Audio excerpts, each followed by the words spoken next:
پته دی چې شوګر چې کم دی هغه نن سبا یو داسې مرض دی چې هغه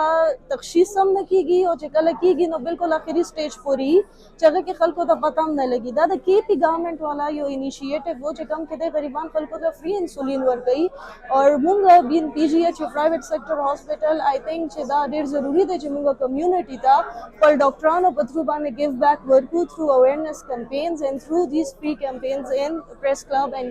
ایون موږ خپل هسپتال کې هم دغه کمپینز راکوو چې خلک آګاه شي. شوګر بچاو د پاره چې کم دی ټولو نه ښه دا دی چې موږ خپل خوراک او خپل صحت زیات خیال وساتو ځکه چې ډېر زوړ کهاوت دی چې کم احتیاط دی هغه همیشه علاج نه ښیي. شوګر د حوالې سره به دا خبره کوم چې یاره شوګر داسې مرض دی چې دا هر کس ته کېدی شي او چې نن سبا چې کوم ریشو ده هغه تقریبا 1 in 4 1 in 5 چې دی که نه دا ورلډ وایډ ډاټا ده چې دا ټول دنیا کې دا دغه کېږي خپرېږي او زمونږ په صوبه کې هم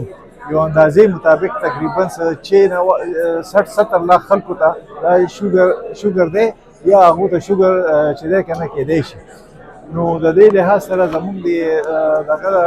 ډاکټرانو لکه یو ذمواري جوړېږي چې هغه مونږ کم سے کم د اویرنس یو کمپین چې دی که نه هغه رن کړو.